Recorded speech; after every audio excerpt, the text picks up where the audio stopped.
দাকিয়ানুস বাদশার আমলে। কোন বাদশাহ? দাকিয়ানুস জালিম বাদশা ছিল।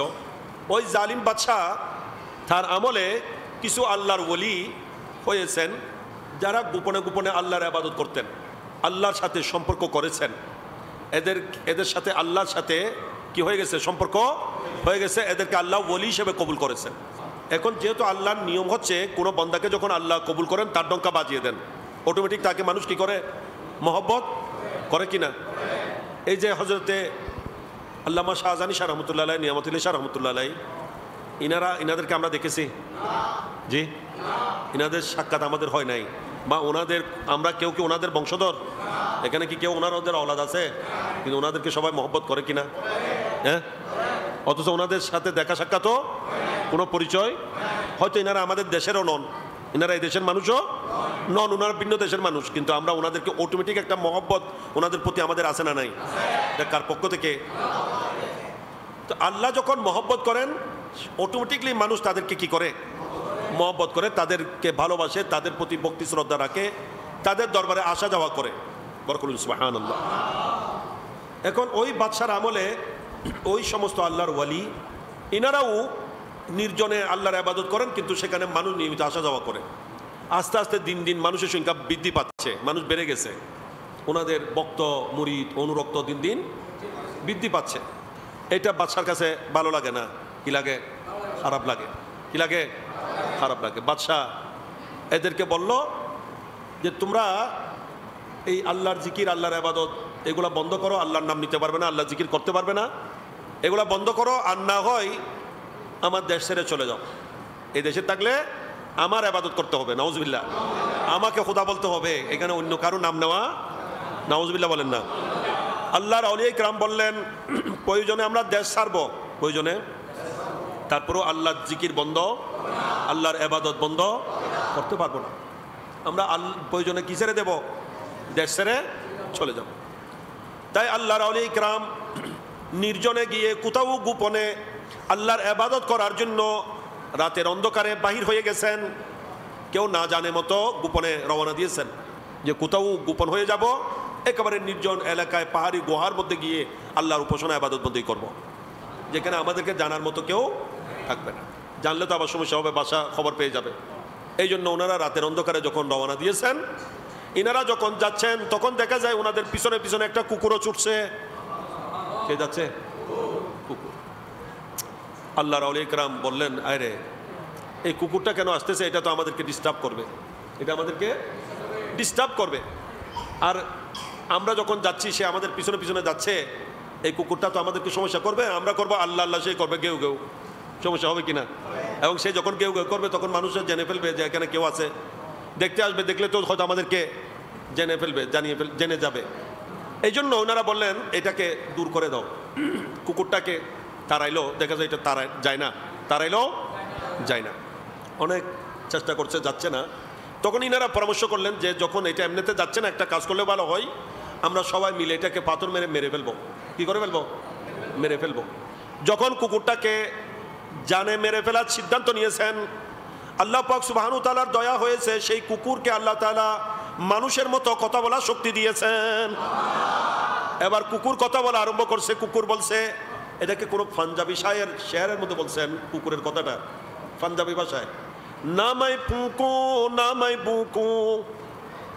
কুকুর বলছে, হুজুর, ও আল্লাহর আউলিয়া কিরাম, আপনারা আমাকে নিয়ে টেনশন করছেন, আমি আপনাদেরকে ডিস্টার্ব করব, আপনাদের ইবাদতের মধ্যে বিঘ্নতা সৃষ্টি করব, আমি গেউ গেউ করব বলে আপনারা ভয় পাচ্ছেন। হুজুর, আপনারা আশঙ্কা করিয়েন না, আমি ওয়াদা দিচ্ছি হুজুর, আপনারা আল্লাহর ইবাদত করবেন, আমি কিন্তু গেউ গেউ করব না, চিল্লাচিল্লি করব না।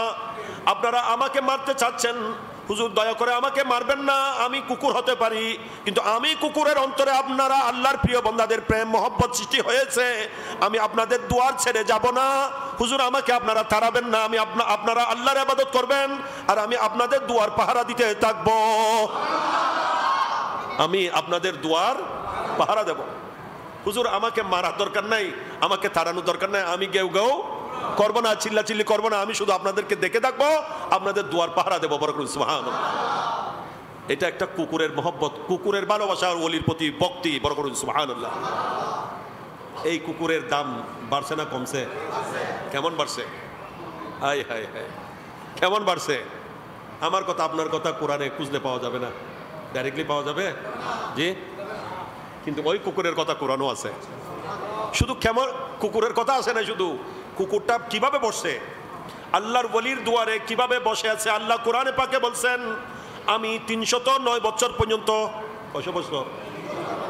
ঘটনা কোথায় বলছি? কোরআনের সূরা কাহাফ খুলে দেখুন। কি সূরা? 15-16 পারার মাঝামাঝি। আল্লাহ বলছেন ওই আসহাবে কাহাফ, ওনাদেরকে বলা হয়, ওই আল্লাহর ওলি ইকরামকে বলা হয় আসহাবে কাহাফ, গুহার অধিবাসী। এনারা একটা গুহার মধ্যে আশ্রয় নিয়েছিলেন। আল্লাহ বলেন আমি তাদেরকে সেখানে সালাসুমিয়া ওয়াজদাদু তিসআ, কোরআনে আল্লাহ বলছেন 309 বছর পর্যন্ত সেখানে আমি রেখে দিয়েছি, ঘুমন্ত রেখেছি। আল্লাহর ওলি ইকরামকে বড় করুন সুবহানাল্লাহ। কয়শো বছর পারেন তো আল্লাহ? হ্যাঁ, 309 বছর পর্যন্ত আল্লাহ বলেন সেখানে আমি তাদেরকে ঘুম পাড়িয়ে রেখেছি। আল্লাহ বলেন শুধু তাদেরকে নয়, তাদের কুকুরকেও আমি সেখানে জিন্দা রেখেছি।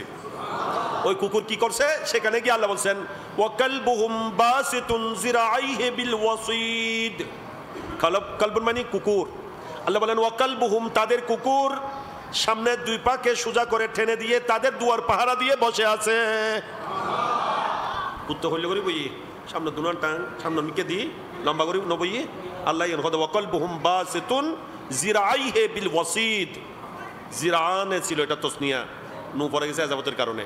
জিরা বলা হয় সামনের পাকে, আমাদের জেরা বলা হবে হাতকে, আমাদের হাতকে। কুকুরের তার হাত না, কুকুরের পাহাড়ি। কুকুরের কোন পাকে? জেরা বলে, সামনের পাকে। তাহলে আল্লাহ কুকুরের কথা কেন কোরআনে? আল্লাহ তোমার কোরআন তো আসমানি কিতাব সময়ের মধ্যে শ্রেষ্ঠ কিতাব, এর চেয়ে শ্রেষ্ঠ কোনো কিতাব নাই। আল্লাহ যেই শ্রেষ্ঠ কিতাব লৌহে মাহফুজে তুমি সংরক্ষণ করেছো, যে শ্রেষ্ঠ কোরআনকে তোমার শ্রেষ্ঠ নবীর উপর নাজিল করেছো, সেই শ্রেষ্ঠ কোরআনে এই নিকৃষ্ট একটা কুকুরের কথা কেন আছে? আল্লাহ বলেন এই জন্য আছে, সেটা কুকুর হতে পারে, কিন্তু কুকুর হলে কি হবে? সেই কুকুরের অন্তরে আমার ওলির মহব্বত আছে, আমার ওলির ভক্তি শ্রদ্ধা মহব্বত যেহেতু কুকুরের অন্তরে আছে, এটা কুকুর হলেও এটাও আমার প্রিয় হয়ে গেছে। এই জন্য আমি আল্লাহ সেই কুকুরের কথাও কোরআন উল্লেখ করছি। কুকুরের বসার ডং কিভাবে বসেন সেটাও আল্লাহ বর্ণনা করছেন। আরও আছে কুকুরের কথা, খামিসুহুম কালবুহুম সাদিসুহুম কালবুহুম, আছে না নাই?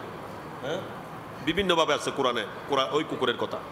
আল্লাহ বলেন শুধু ওই কুকুরের কথা কোরআন উল্লেখ করছি যে না, জেনে রাখো আমি ওই কুকুরকে কাল কিয়ামত পরকালে জান্নাত দান করব। কুকুরকে কি দেবেন? আল্লাহ কি দেবেন? জান্নাত। বড় করুন না সুবহানাল্লাহ।